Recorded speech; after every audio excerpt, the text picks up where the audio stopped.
Hello, fellow book lovers. I'm so excited that you've come back for Chapter 3. When we last saw Lucy, she'd just found out that the monster under her bed was actually a night guardian called Undybed Scoutfinder. And he'd just told her that he was actually there to protect her. But we don't yet know from what. Are you ready to find out? Okay, let's go. Undy's eyes widened. He waved his hands in a negative gesture. I can't tell you more than I have already.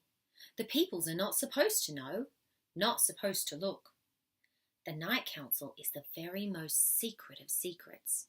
It might cause a panic if they knew what we do. But I've seen you now. I know you exist. Isn't it too late for secrets? Undy looked worried for a moment. Then his face cleared. Oh, you're just a small one. Even if you did tell the big ones, they wouldn't believe you. Then there's no reason why you can't tell me the whole truth. Lucy's heart thumped at what he might say, but it couldn't be scarier than her own imaginings, could it? All right, said Undy. He looked around suspiciously. But if the Night Council finds out, you're on your own, so you'd better keep it a secret. He reached up and pulled on the blind cord until moonlight flooded the room. The less shadows, the better for this story. Lucy was too distracted for a moment to listen. By the light of the full moon she could see Undy more clearly, and the sight of him was hard to believe. His round, fuzzy body was striped like a watermelon, with two cat-like ears poking out above his face. He had 4 spindly arms that stuck out at odd angles, and 4 little hands in tiny gloves that gestured continuously to emphasize what he said.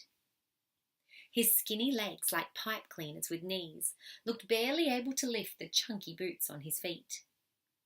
Lucy pressed her lips together.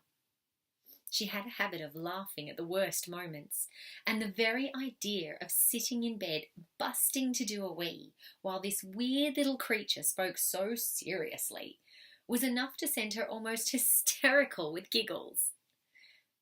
And so now you can see why the Night Guardians are so important, finished Undy, looking at her expectantly. Lucy had been so lost in her thoughts that she'd missed the entire story. Undy, she said, I don't think I quite got it. Do you think you could maybe explain it again? Wait, Undy said. He leapt to the floor and sprinted across the room, his boots tapping on the floorboards. The wardrobe door was ajar. Undy swung up, grabbing hold of the handle with one hand while grasping the frame with another. Bracing his feet in the same way, he reached inside with his 2 free hands, grunting with exertion as he rummaged amongst the clothes, obviously searching for something. Gotcha, he declared, dropping down from the wardrobe and strutting across the room. With a single leap, he was back on the bed, a small, squirming creature in his hand.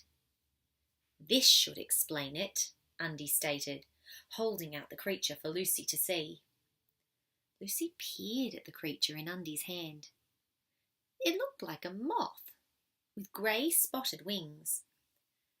I guess a moth could seem dangerous to someone the size of Undy, Lucy thought. She sighed with relief. The monster under the bed was just a weird little creature with delusions of danger. There was nothing to be afraid of after all. Then the moth creature twisted sideways, and Lucy saw its face, horns like a demon, on a wrinkled forehead, above glittering black eyes and a wicked hooked beak. With a tremendous push, the squirming creature launched itself out of Undy's hands and into the air. Lucy squealed as it flew at her face, snapping at her eyes with its sharp beak. Undy dived forward, snatching at the air, but the moth creature was too quick. Folding its wings against its body, it dove like a hawk for the ground. In less than a second, it had zoomed across the floorboards, through the gap beneath the door and out into the hallway. Lucy let out an explosive breath. Her heart suddenly pounding. What was that thing? A night terror, said Undy. Weren't you listening? Well, you were waving your arms around so much, and I'd never seen someone with 4 arms before. I got distracted, Lucy admitted. Undy crossed his arms and raised his eyebrows. Well, I'm not saying it all again. Just tell me about that moth thing, Lucy pleaded. I promise I'll listen more carefully. All right, Undy relented.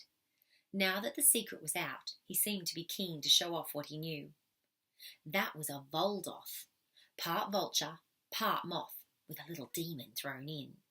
One of the more insignificant night terrors, really. No teeth to it, if you know what I mean. Insignificant? Said Lucy. It was scary enough for me. I thought night terrors were just bad dreams. Oh, no, said Undy. They're as real as you and me. All those bumps and scrapes in the middle of the night, the swinging doors and the strange shadows. It's all the work of night terrors. And that's the end of chapter 3. Thanks so much for coming today, everyone, and I hope to see you next week to listen to chapter 4. Bye-bye.